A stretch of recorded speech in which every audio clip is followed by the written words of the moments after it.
living life versus allowing life to pass you by. This topic is designed to bring you closer to yourself.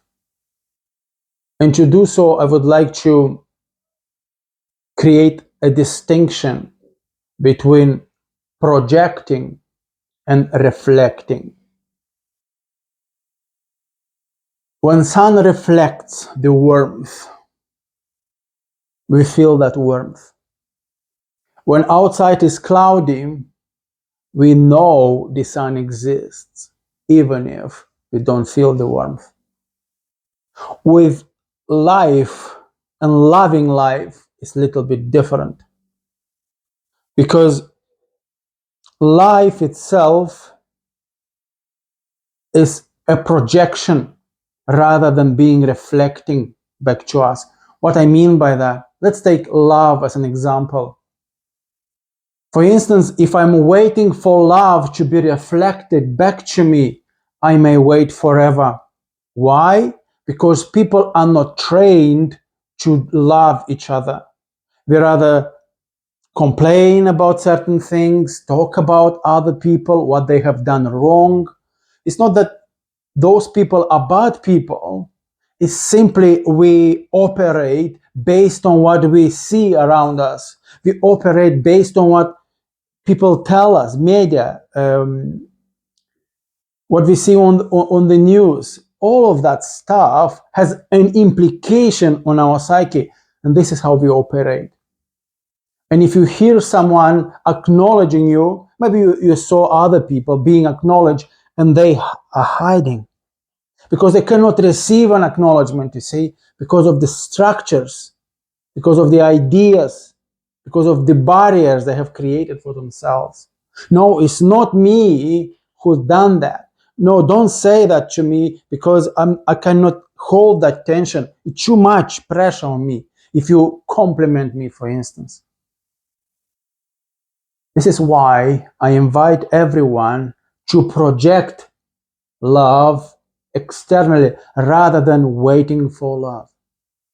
So you are the one creating love in the world rather than waiting for someone, for something to love you. You give it without attachment, without prejudice, without trying to prove them, without avoiding anything in you. You just pure love exists in this moment and you're giving it freely.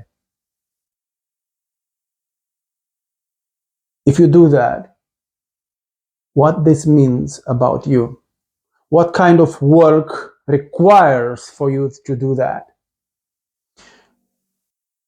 Every time I work with a person, the first and foremost work which is required to be done is the foundational work. What is the current reality of a person? Is that person projecting or waiting their life to reflect back to them? Is that story a story of blame, overthinking, inadequacy, or is that story one of beauty? Because love itself doesn't have an opposite.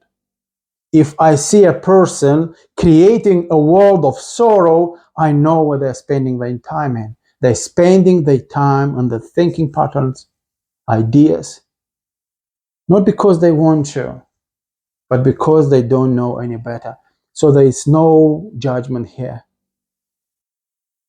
Imagine if someone is in conversation with you or with me, and they have this heartbroken situation, and they share with you that moments in their lives. So you have to create the space for that story to be free, to be expressed. Otherwise, if I am pushing my ideas and condemning the story itself, then I'm not projecting love. I'm projecting something else.